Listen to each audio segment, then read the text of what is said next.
صباح الخير ومساء الخير. بدي أعملكم اليوم أهون وأطيب رز بحليب. بمصر بعتقد رز بلبن بقولوا له، بلا رز بلبن صح. طيب، بدنا كوبين من الماء وكوب رز مصري، ما بتنعمل ومنا طيبة إلا بالرز المصري.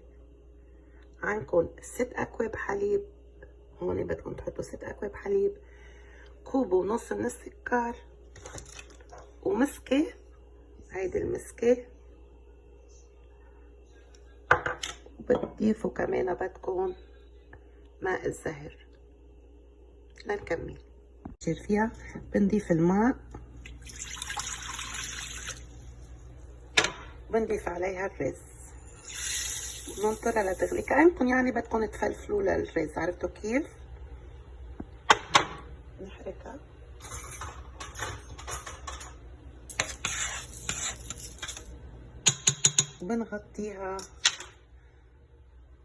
وبنغطيها على درجة متوسطة، يعني لا تبلش تبقبق. بدنا اياه كأنه عم بنفلفله، لا بنحط ملح ولا زيت ولا شي، بس ماء ورز، ماء ورز. بلشت المي تغلي مثل ما ملاحظين، نحركها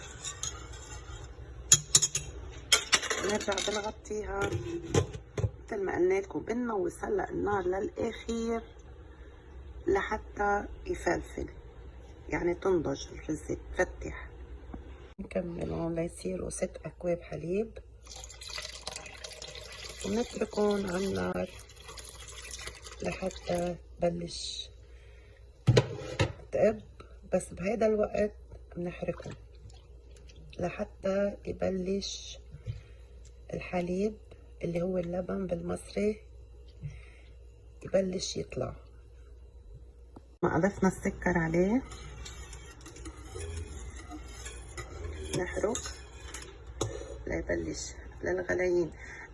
في طريقة تانية، اللي معه مشكلة بإيده ما بيقدر يحرك لمدة طويلة أو ما بيقدر يوقف لمدة طويلة، في لما يحط الرز والحليب اللي هو اللبن المصري يخليه ليوصل لمرحلة الغليان ويطفي عليه ساعتين، يغطيه يطفي النار ويتركه ساعتين، بتلاقوا الرز لوحدها فتحت ونضجت بطريقة كاملة. بترجعوا بتدوروا النار وبتضيفوا السكر وبتخلوه يعقد مع السكر. شايفين عم بيغلي، بلش الغلي. بنتركه نص ساعة، نص ساعة يعني ما بدكم تضلكم واقفين، لأنه لما ببلش الحليب والرز والسكر لمرحلة الغليان ببطل يلزق. بتتركوه نص ساعة لحتى يعقد أو يسبك بالمصري. شايفين عم بيغلي، بنتركه 40 دقيقة عم بيغلي.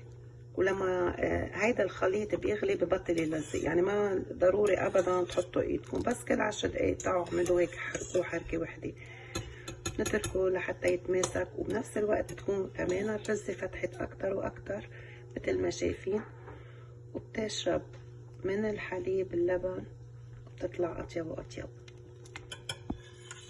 لاحظوا احبابي كيف عقد، لاحظوا كيف عقد وحسيته صار مثل خليط عم يسمك.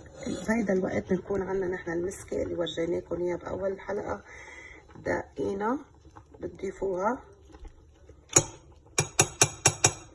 بتحطوا قدر معلقتين من الماء الزهر، بتخلطوها لمدة 4 دقايق او بتتركوها لمدة 4 دقايق لنباشر بصبها. خلصت، بدي صبها بس بدي ورجيكم كيف صارت. لما كنت عم بغليها اخذت معي 20 دقيقة، شفتوا لتصير هيك. بنبلش بصبها،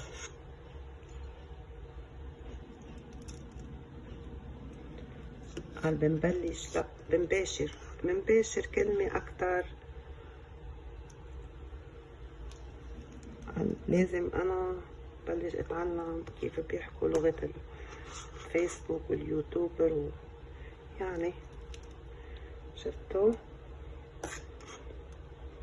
تصبوها. اللي عملناها طلع معنا 8 كاسات مثل ما شايفين. فيكم كمان للتزيين تضيفوا لها تفرموا الفستق الحلبي وترشوها على وجهها للتزيين. وانتوا عم تطبخوا الحليب كمان فيكم تضيفوا الزبيب اللي هو الريزن، بعتقد بالعراق بيقولوا له كشمش، هيك شيء كشمش.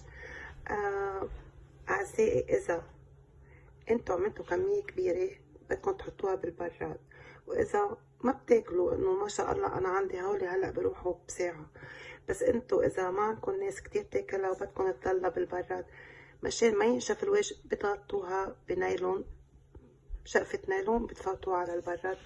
ألف صحة. ما تنسوا تدعمونا لايك شير فولو، وخبرونا إذا عملتوها كيف طلعت معكم لأن الطعمة رائعة. وبليز ما تنسوا المسكة والمزهر لأنهم هن أهم عنصرين فيها هيدي لحتى يعطيها الطعمة المميزة.